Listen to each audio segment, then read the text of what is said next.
बिस्मिल्लाहिर्रहमानिर्रहीम। अस्सलाम वालेकुम टू एवरीवन। कैसे हैं सब लोग? ठीक हैं। देखिए बेटा, आज हम चैप्टर नंबर 3 है new physics, 9th class physics का, उसका लेक्चर नंबर 1 आज हम स्टार्ट कर रहे हैं। उसमें सबसे पहले हम बात करेंगे, चैप्टर का नेम है डायनामिक्स। डायनामिक्स क्या है भाई? डायनामिक्स जो है ये भी ब्रांच ऑफ फिजिक्स है जिसका कंसर्न होता है, यानी आप कह सकते हैं the branch of physics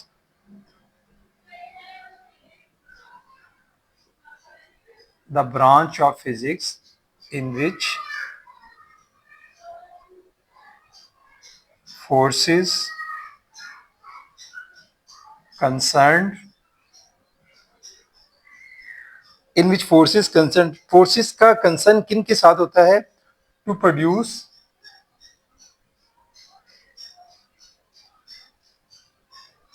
and change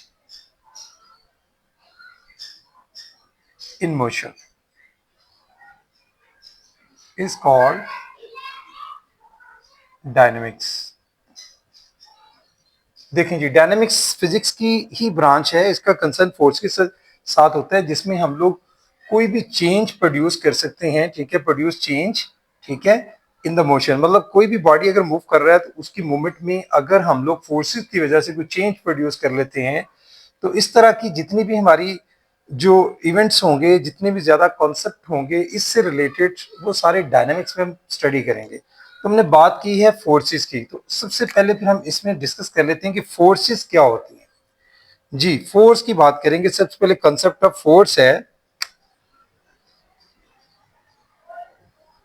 अब फोर्स क्या होता है? ये फोर्स का कंसेप्ट की बात करें तो फोर्स क्या है? Force is a push.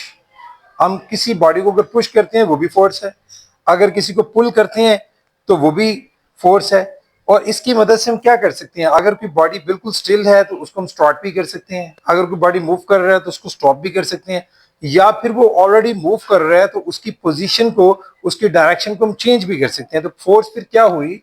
A force is a push, force is a push और पुल, यानी एक पुश और पुल है, ठीक है, दैट स्टार्ट्स, स्टॉप्स और चेंज द मोशन। यानी फोर्स की मदद से हम लोग कोई बॉडी जो है, जैसे ये मेरे पास डस्टर आप देख रहे हैं, तो अभी डस्टर को मैंने यहां से मूवमेंट इसकी स्टार्ट करवाई है, तो मैंने इसमें फोर्स की मदद से इसको स्टार्ट कर दिया है, जिससे मूव होना शुरू हो गया। अगर ये ऑलरेडी मूव करता आ रहा था तो मैंने फोर्स लगा के इसको स्टॉप कर दिया। या फिर इसकी डायरेक्शन की देखें, ये मूव कर रहा था इस डायरेक्शन में, मैंने फोर्स लगा के इसकी डायरेक्शन को चेंज कर दिया। मीन्स के फोर्स जो है ये तीनों तरह का काम कर सकती है। ठीक है, कि फोर्स क्या हुई? इज अ पुश और पुल दैट स्टार्ट, स्टॉप्स और change the magnitude and direction of the velocity of the body. जिसमें बॉडी की हम लोग जो है डायरेक्शन को भी चेंज कर सकते हैं, उसकी वेलोसिटी को भी चेंज कर सकते हैं। तो ये है जी हमारे पास फोर्स। इसकी एग्जांपल, आप बेशुमार एग्जांपल्स हैं फोर्स की। जैसे आप एक डोर है, उसको आप ओपन करते हैं, क्लोज करते हैं, तो यानी आप फोर्स अप्लाई करते हैं इस वजह से। इसी तरह से बाज़ दफा एक गाड़ी खड़ी है, वो मूव नहीं कर रही, आप उसको पुश करते हैं, धक्का लगाते हैं उसको, उसमें मूवमेंट पैदा की फोर्स की मदद से, वो भी आपकी फोर्स है। ठीक है, और भी इस तरह से बेशुमार एग्जांपल्स हैं फोर्स की जो आप डेली लाइफ में डिस्कस कर सकते हैं। अब अगली बात हम करते हैं कि फोर्सेस जो हैं वो एनर्जी को ट्रांसफर करने का भी जरिया है। मतलब अगर हमारे पास कोई व्हील बैरो है, व्हील बैरो जिसको हाथ गाड़ी कहते हैं, उसमें अगर आपने कोई सामान रखा है व्हील बैरो के अंदर, और उस पर अगर हम फोर्स लगाते हैं तो फोर्स लगाकर हम लोग उसमें सामान रखते हैं और फिर इसको मूव करते हैं, और फिर उसी पर ही पर्टिकुलर डायरेक्शन में फोर्स लगाते हैं कुछ इस तरह से कि उसकी हम डायरेक्शन भी चेंज कर सकते हैं, और उसमें कोई भी एनर्जी, कोई भी मटेरियल उठाकर एक जगह से मूव किया जा सकता है। ठीक है जी। इसके अलावा फोर्स की आपके पास डिफरेंट एग्जांपल्स हैं। फोर्स ऑफ ग्रेविटी जो है, वो जो समझ लें कि ड्यू टू ग्रेविटी फोर्स जो होती है, वो भी आपके पास फोर्स है। ये सारी फोर्स की टाइप्स हैं, हम देखेंगे इसमें। फिर अगर हम दो बॉडीज हैं, वो दोनों एक दूसरे के ऊपर स्लाइड करती हैं, अगर एक बॉडी को दूसरे बॉडी पर, तो उनके दरमियान भी क्या हो रहा है कि एक फोर्स है जो उसको मूव नहीं होने दे रही, ये फोर्स ऑफ फ्रिक्शन है। तो फ्रिक्शन जो है ये भी फोर्स की टाइप है। तो इसमें हम लोग जो है वो डिफरेंट टाइप्स पहले फोर्स की डिस्कस करेंगे। देखते हैं जी पहले बेसिक टाइप, फिर उनकी आगे फिर सब टाइप्स हैं जो हम डिस्कस करेंगे। पहले तो हम देख लेते हैं टाइप्स ऑफ फोर्स में दो मेजर टाइप्स होती हैं फोर्सेस की, टाइप्स ऑफ फोर्सेस। तो दो जो मेजर टाइप्स क्या क्या हैं, एक फोर्स हमारी होती है कांटेक्ट फोर्सेस, कांटेक्ट फोर्सेस, और दूसरी हमारी टाइप होती है नॉन कांटेक्ट फोर्सेस। अब हम बात करेंगे कि कांटेक्ट फोर्सेस क्या होती हैं और नॉन कांटेक्ट फोर्सेस क्या होती हैं। कांटेक्ट फोर्सेस की पहले बात कर लेते हैं कि कांटेक्ट फोर्सेस क्या होती हैं। इसके बारे में अगर हम बात करें तो इसमें क्या होता है कि भाई इसमें एक ऑब्जेक्ट जो है वो दूसरे ऑब्जेक्ट को हर शक्ल में टच करेगा, ठीक है जी। यानी जब भी ये फोर्स एक्ट होगी तो एक बॉडी का कोई भी पॉइंट जो है वो दूसरे बॉडी के साथ जब तक कांटेक्ट नहीं करता, उसको उसको टच नहीं करता, तो ये फोर्स प्रोड्यूस नहीं होगी। यानी ये तब पैदा होती है कि एक फोर्स जो है वो एग्जर्ट करते हैं हम लोग एक बॉडी बॉडी पर, तो जब उस बॉडी पर हम फोर्स अप्लाई करते हैं तो वो उससे क्या होता है, one object on the other at the point of contact, मतलब उन दोनों के दरमियान कोई ना कोई कांटेक्ट होगा तो फोर्स पैदा होगी। अगर दोनों बॉडीज के दरमियान कांटेक्ट नहीं है तो फोर्स नहीं है।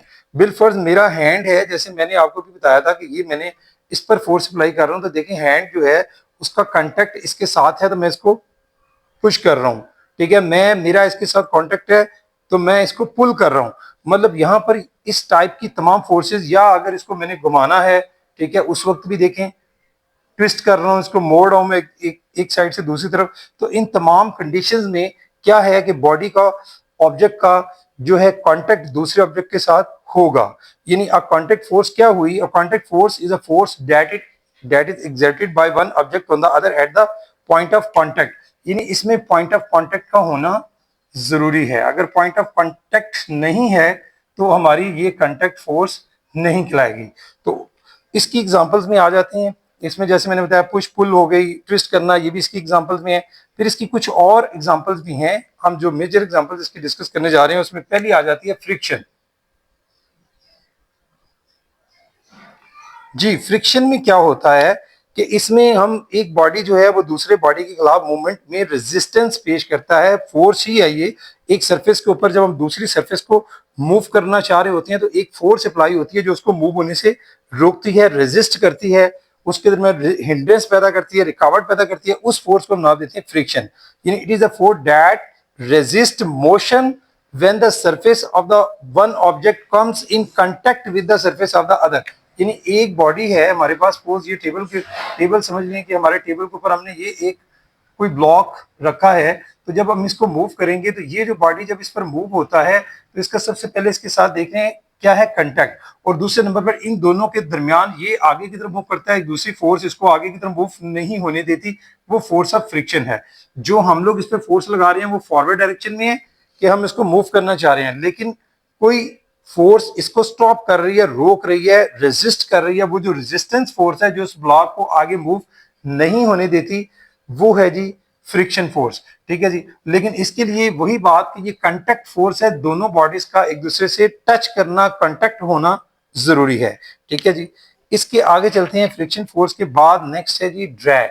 अब ड्रैग क्या होता है, ये भी टाइप ऑफ, ये भी एक कांटेक्ट फोर्स है। इसमें ये फोर्स कब अप्लाई होती है, ये भी एक रेजिस्टेंस फोर्स होती है जब कोई बॉडी जो है वो फ्लूइड में से मूव करता है। फ्लूइड के अंदर आप किसी बॉडी को अगर मूव करवाते हैं, ये अगर मतलब हमारे पास कोई फ्लूइड मटेरियल है, इसके अंदर कोई बॉडी मूव कर रहा है, ये सारा वाटर है, तो इसमें अगर कोई बॉडी मूव करता है तो उन दोनों के दरमियान भी रेजिस्टेंस होती है। फ्लूइड के अंदर बॉडी मूव कर रहा होता है, उसको मूव होते होने में जो रेजिस्टेंस पेश आएगी वो रेजिस्टेंस क्या कहलाएगी, ड्रैग। यानी फिर क्या हुआ था, drag force is the resistance force caused by the motion of body through fluid. Fluid के अंदर से बॉडी मूव कर रहा है, लेकिन उसको मूव होते हुए एक रेजिस्टेंस फोर्स जो है उसके रास्ते में हायल होती है। वो जो रेजिस्टेंस फोर्स है उसको नाम देते हैं ड्रैग। और ये याद रखें कि ड्रैग फोर्स जिस डायरेक्शन में बॉडी मूव कर रहा होता है, बॉडी की अगर फोर्स या मूवमेंट जो है वो इस डायरेक्शन में है, तो जो ड्रैग की फोर्स होगी वो इसके अपोजिट डायरेक्शन में होगी, क्योंकि वो उसको स्टॉप कर रही होती है, उसके अपोजिट डायरेक्शन में मूव करती है।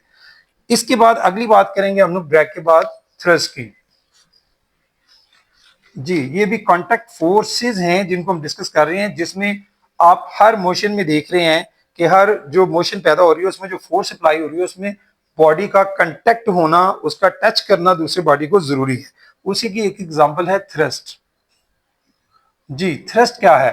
थ्रस्ट में ये होता है कि भाई अगर आप किसी बॉडी को वाटर के अंदर, जैसे ये पानी का मैं एक छोटा सा फिर ये ले लेता हूँ, ये कोई टब है, इसके अंदर मैं किसी बॉडी को इसके अंदर, यानी इसके अंदर मैं इसको क्या कर रहा हूँ, इसको इसके अंदर मैं इसको फोर्स के साथ नीचे की तरफ, मतलब यहाँ कोई बॉडी है, मैं इसको फोर्स के साथ नीचे की तरफ ले जाना चाहता हूँ, तो क्या होगा कि वाटर के अंदर वो जो बॉडी है, जैसे हम उसको छोड़ेंगे तो वो बॉडी जो है उस पर एक फोर्स एक्ट करेगी, वो अपवर्ड होगी और बॉडी बजाय नीचे यहाँ पे जाने के वो ऊपर उठेगा, ऊपर की तरफ। अब इस पर जो अपवर्ड फोर्स लग रही है वाटर के अंदर, बॉडी को जो हम फोर्स लगाकर नीचे की तरफ ले जाना चाह रहे थे, उस पर एक अपवर्ड फोर्स लगती है, उस अपवर्ड फोर्स को नाम देते हैं थ्रस्ट। ठीक है जी। तो it is an upward force exerted by a liquid on object immerse in it, यानी जब किसी बॉडी को हम लोग डुबोना चाहते हैं, इमर्स करते हैं किसी लिक्विड के अंदर, ये देखें ये लिक्विड है सारा, इसके अंदर लिक्विड के अंदर हम इस बॉडी को इमर्स करना चाह रहे हैं, तो उस पर जो इमर्स करते हुए हमने फोर्स लगाई, लेकिन उस पर एक अपोजिट फोर्स जो है लगी, उसको बोलते हैं थ्रस्ट या अपथ्रस्ट फोर्स भी इसी को कहते हैं।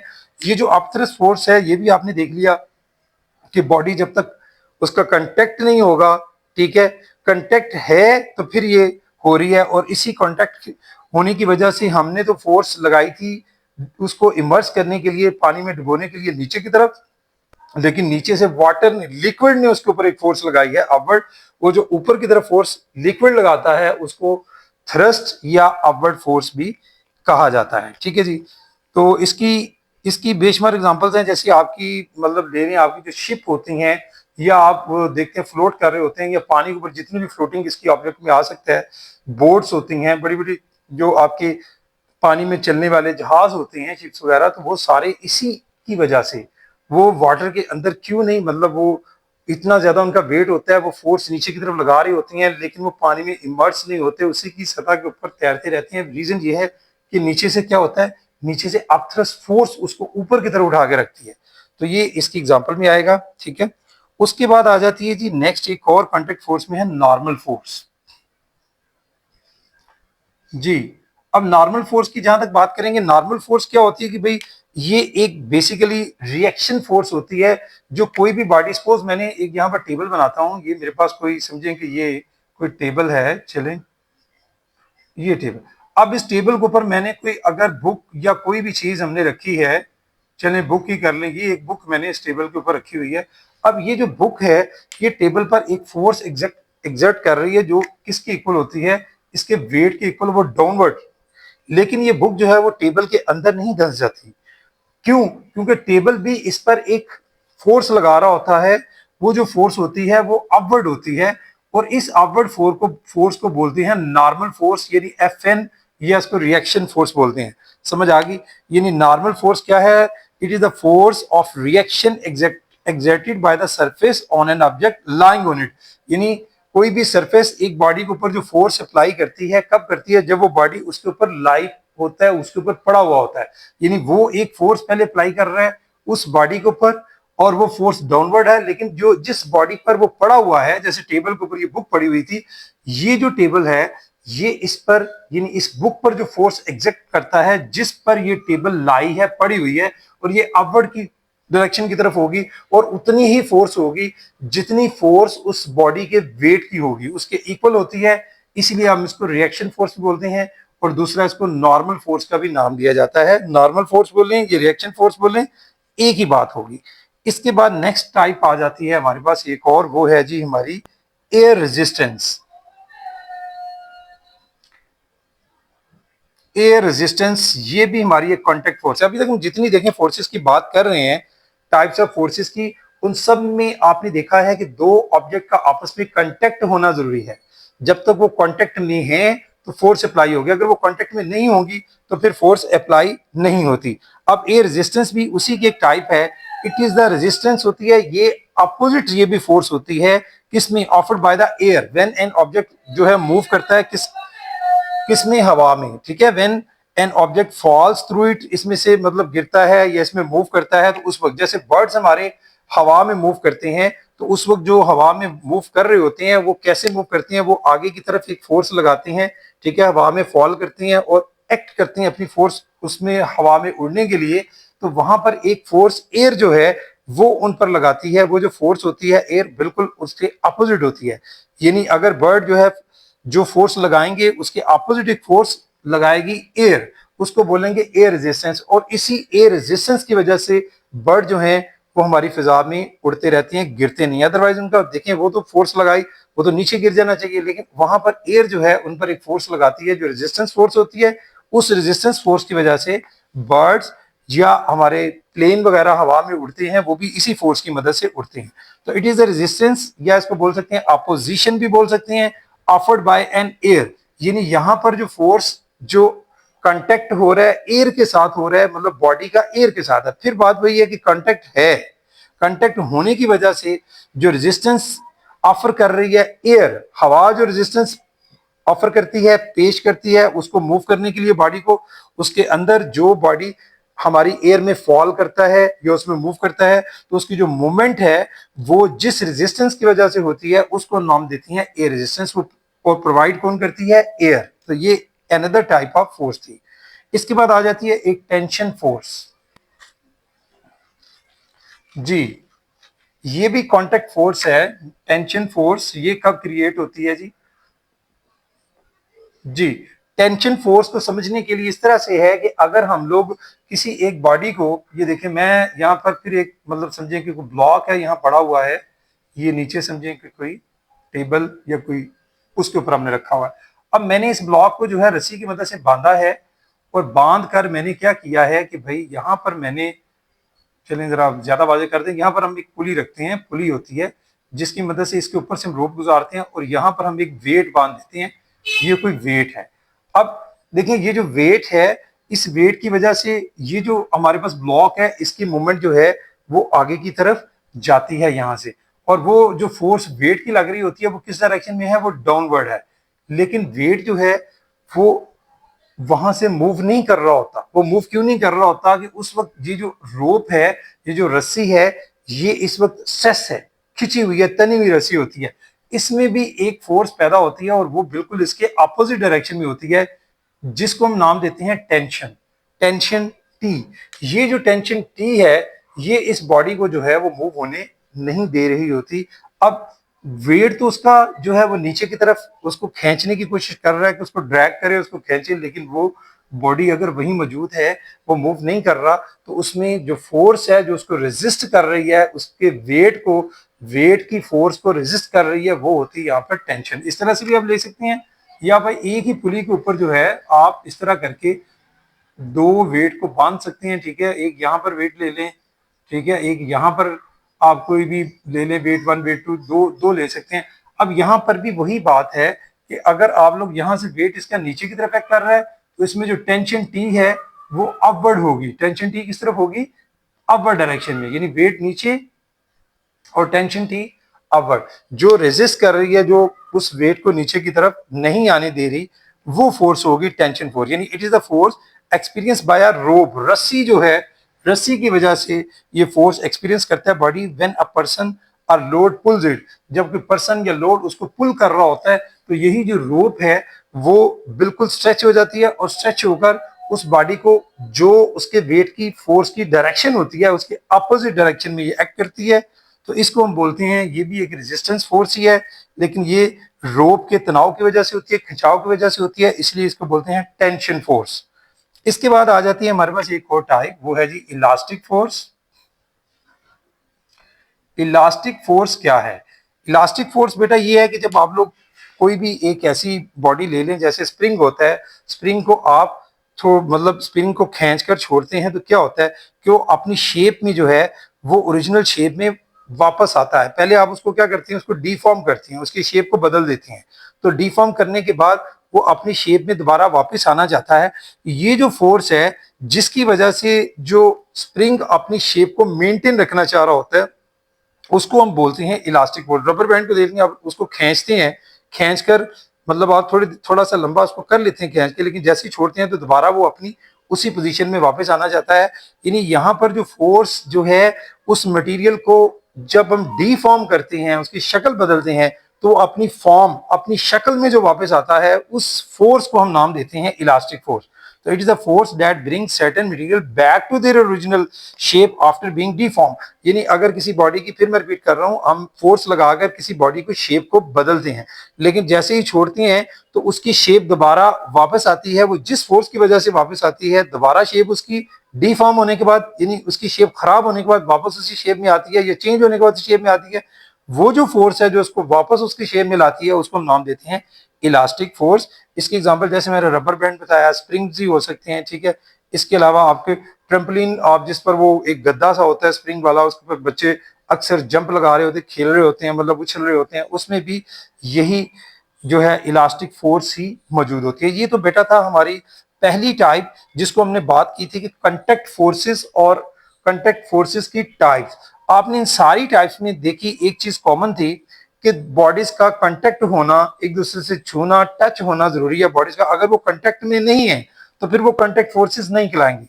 अब हम आते हैं इसकी मेन फोर्सेस की अनदर टाइप की तरफ, यानी कांटेक्ट टाइप की फर्दर टाइप्स हमने डिस्कस की थी। दूसरी होती है नॉन नॉन कांटेक्ट फोर्सेस। अब ये क्या होती हैं, इस पर बात कर लेते हैं। नॉन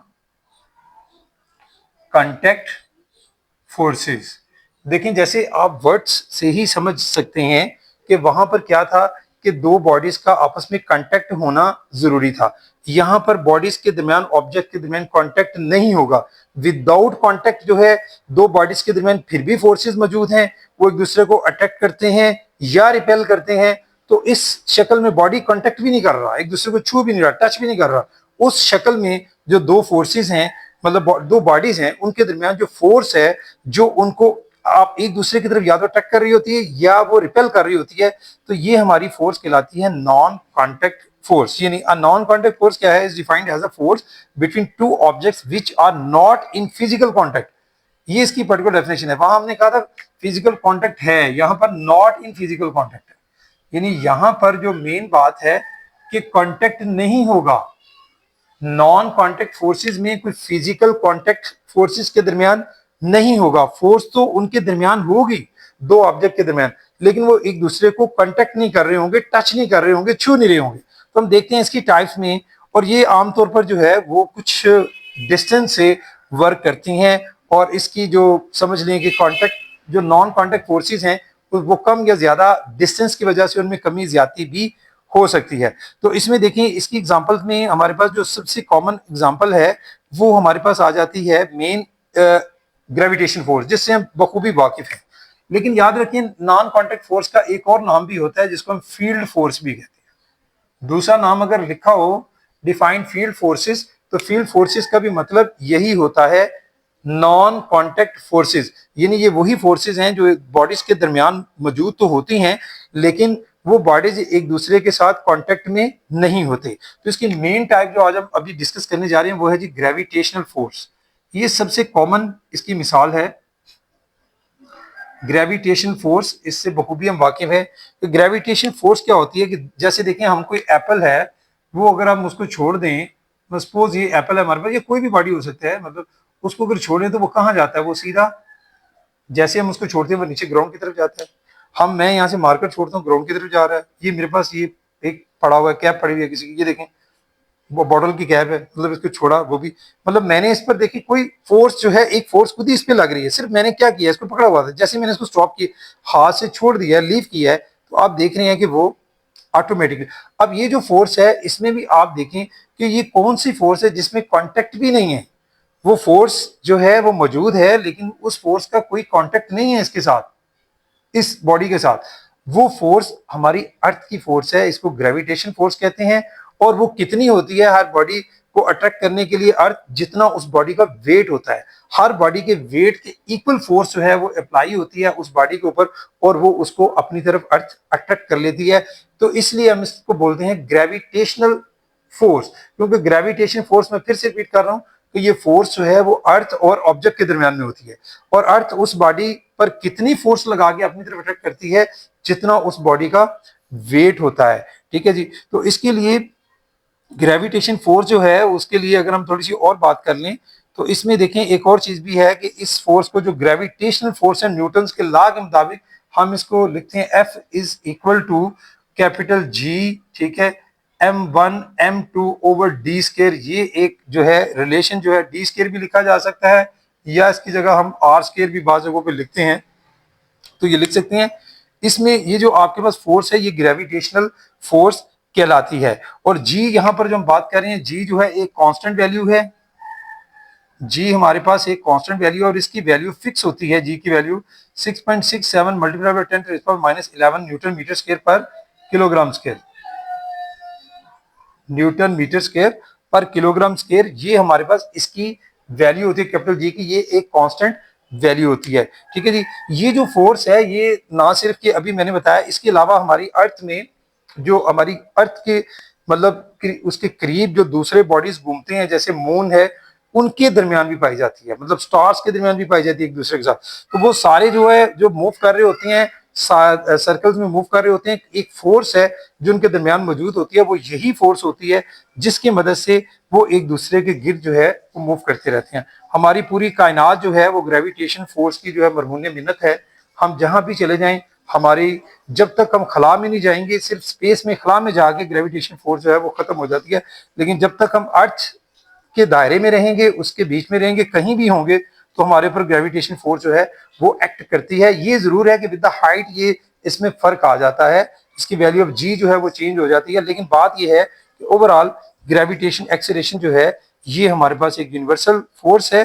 तो ये एक इसी की मिसाल है नॉन कॉन्टेक्ट फोर्स की, सबसे कॉमन मिसाल कि भाई बॉडीज एक दूसरे से कॉन्टेक्ट भी नहीं है, टच भी नहीं कर रहे, छू भी नहीं रहे, लेकिन ये फोर्स मौजूद होती है। इसके अलावा दूसरी हम बात करते हैं नॉन कॉन्टेक्ट टाइप की, एक अनदर टाइप है जिसको हम नाम देते हैं इलेक्ट्रोस्टैटिक फोर्स। इलेक्ट्रोस्टैटिक फोर्स, देखिए भाई इलेक्ट्रोस्टैटिक फोर्स क्या है, ये दो चार्जेस के दरमियान आमतौर पर होती है। मतलब अगर दो बॉडीज चार्ज बॉडीज हैं तो उनके दरमियान भी एक फोर्स पे, हालांकि वो टच नहीं कर रहे होते एक दूसरे को।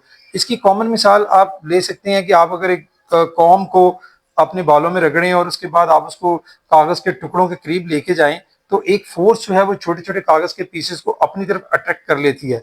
या फिर इसी तरह से आप दो बॉडीज जो हैं वो चार्ज बॉडीज जो हैं, अगर आप इस तरह से एक यहाँ पर एक यहाँ पर है, दोनों बॉडीज चार्ज हैं, एक यहाँ पर एक यहाँ पर, बॉडी ए बॉडी बी, इनको अगर आप लोग थोड़ा सा करीब करते हैं तो अगर तो बाज दफा तो ये दोनों एक दूसरे की तरफ अट्रैक्ट कर रहे होते हैं, ठीक है, वो उसको अपनी तरफ खींच रहा होता है, वो उसको अपनी तरफ, लेकिन बाज दफा ये रिपेल भी करते हैं। अब उस वो अगली बात है, मैं आपको समझाऊंगा, लेकिन इनके दरमियान भी एक फोर्स मौजूद है और वो इलेक्ट्रोस्टैटिक फोर्स है कि दोनों चार्ज पार्टिकल हैं ए और बी, और दोनों एक दूसरे को या तो अट्रैक्ट कर रहे हैं या रिपेल। अब अट्रैक्ट कब करते हैं, अगर ए पर चार्ज कौन सा है, इस पर पॉजिटिव चार्ज है और बी पर नेगेटिव चार्ज है, इन अपोजिट चार्जेस हैं, तो दोनों एक दूसरे को अट्रैक्ट करेंगे, दोनों एक दूसरे को क्या करेंगे उस शक्ल में, अट्रैक्ट। अगर एक पर चार्ज नेगेटिव है, दूसरे पर भी चार्ज नेगेटिव है, या एक पर चार्ज पॉजिटिव है, दूसरे पर भी चार्ज पॉजिटिव, यानी सेम चार्जेस हैं, तो फिर ये एक दूसरे को रिपेल करते हैं, अट्रैक्ट नहीं, यहां पर अट्रैक्ट करते हैं।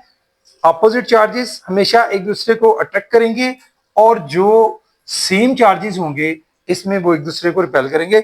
लेकिन बताने का मकसद यहां पर भी ये है कि ये भी एक नॉन कॉन्टेक्ट फोर्स है, इलेक्ट्रोस्टैटिक फोर्स, कि इसमें भी देखें दो बॉडीज जो हैं वो एक दूसरे को अट्रैक्ट तो कर रहे हैं या रिपेल भी कर रहे हैं, लेकिन वो एक दूसरे को छुए बिना, टच किए बिना, तो ये नॉन कॉन्टेक्ट फोर्स में आएगा। इसके बाद हम अगली टाइप जो है इसकी देख लेते हैं, आखिरी नॉन कॉन्टेक्ट फोर्स की, वो है जी हमारे पास मैग्नेटिक फोर्स।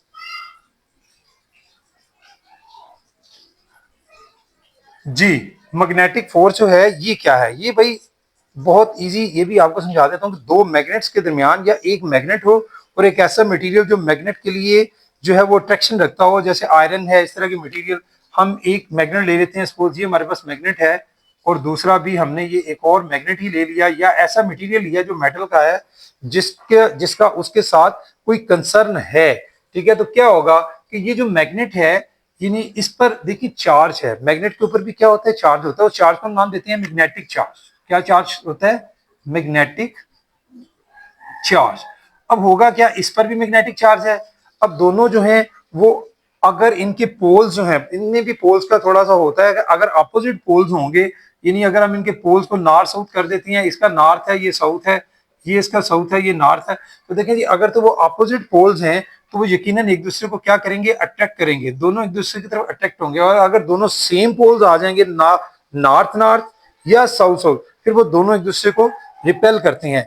बात यहां भी वही है जैसे हमने ऊपर इलेक्ट्रिक फोर्सेस की आपके समझाई, दो चार्जेस के दरमियान, यहाँ दो इलेक्ट्रोमैग्नेटिक जो बॉडीज हैं जैसे मैग्नेट्स हैं उनके दरमियान, या ऐसा मटेरियल जिसकी मैग्नेट के लिए अट्रैक्शन होती है, वो मटेरियल अगर एक दूसरे के करीब लाए जाए या उसको पास रखा जाए तो उनके दरमियान या तो अट्रैक्शन होती है या रिपल्शन होती है।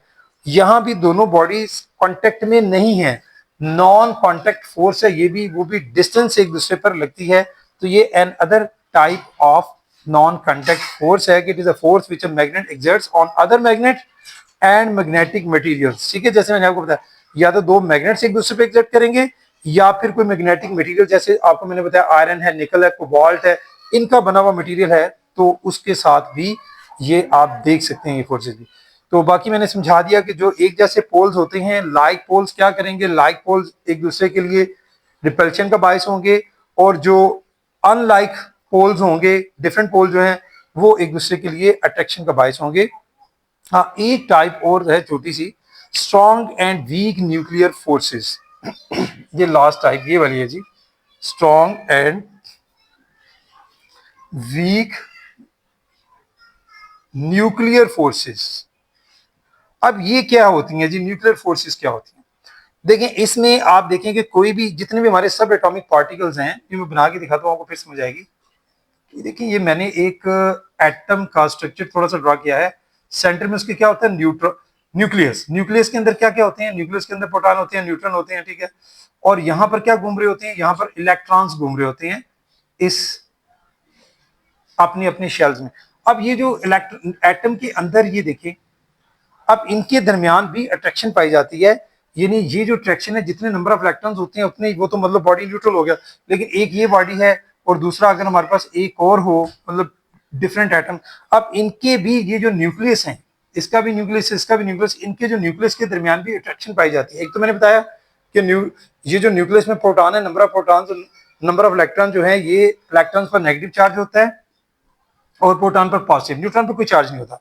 अब ये भी एक दूसरे को अट्रैक्ट करते हैं जिसकी वजह से वो एटम का स्ट्रक्चर मेंटेन रहता है। लेकिन दूसरा बता रहा हूं कि दो एटम्स हैं, उनकी जो न्यूक्लियाई है, एक एटम ये है, अब इनके दरमियान भी अट्रैक्शन जो है वो मौजूद होती है, चाहे ये इतनी स्ट्रांग नहीं होती। ये जरा मतलब थोड़ी सी समझें कि बाज जगहों पर तो बहुत वीक होती है, लेकिन बाज एटम्स के दरमियान बहुत स्ट्रांग भी होती है। लेकिन ये पार्टिकल्स के दरमियान, ये भी यानी जो सब एटॉमिक पार्टिकल्स हैं उनके दरमियान, सब एटॉमिक पार्टिकल जैसे प्रोटॉन है, इलेक्ट्रॉन्स है, इनके दरमियान ये फोर्सेस मौजूद होती हैं। तो ये जो फोर्सेस हैं, यहाँ भी कांटेक्ट का कंसर्न नहीं है। जो हमने समझाने वाली बात ये है, बाकी डिटेल इसके बारे में आप पूरा एक चैप्टर पढ़ेंगे, केमिस्ट्री में भी है। लेकिन अभी हम जो बात समझना ये चाह रहे हैं कि ये भी नॉन कांटेक्ट फोर्स है, जहां पर बॉडीज एक दूसरे को टच भी नहीं कर रहे और बिना टच किए भी उनके दरमियान फोर्सेस पाई जाती हैं। और ये हमारी न्यूक्लियर फोर्सेस हैं, स्ट्रांग भी हो सकती हैं और वीक भी हो सकती हैं। These are also non contact forces acting between the sub atomic particles. तो भाई ये तो आज था हमारा वो टॉपिक जो हमने डिस्कस किया। इंशाल्लाह नेक्स्ट टॉपिक में हम लोग कुछ फंडामेंटल फोर्सेस हैं उनके बारे में बात करेंगे। आज हमने जो बात की है, मैं थोड़ा रैपअप कर देता हूं कि आज हमने डायनामिक्स को देखा, उसमें फोर्सेस का कंसेप्ट दिया, फिर फोर्सेस की टाइप्स आपको समझाई। दो मेन टाइप थी, कांटेक्ट फोर्सेस और दूसरी नॉन कांटेक्ट में हमने उसकी जो टाइप्स थी वो हमने डिस्कस की, जिसमें हमने जो है कांटेक्ट फोर्सेस में डिफरेंट टाइप, जैसे फ्रिक्शन थी, ड्रैग थी, थ्रस्ट था, हमने नॉर्मल फोर्स की बात की, एयर रेजिस्टेंस की बात की, हमने टेंशन फोर्स की, इलास्टिक फोर्स की, और फिर हमने नॉन कांटेक्ट फोर्सेस की टाइप्स पर भी बात की। तो उसमें हमने ग्रेविटेशन फोर्स पर बात की, हमने इलेक्ट्रोस्टैटिक फोर्स पर बात की, मैग्नेटिक फोर्स पर बात की, और लास्ट पे strong and weak nuclear forces पर बात की। नेक्स्ट हमारी फंडामेंटल फोर्सेस कौन सी है वो हम नेक्स्ट लेक्चर में इस पर बात करेंगे। आज के लिए बेटा इतना ही। Thank you very much. अस्सलाम।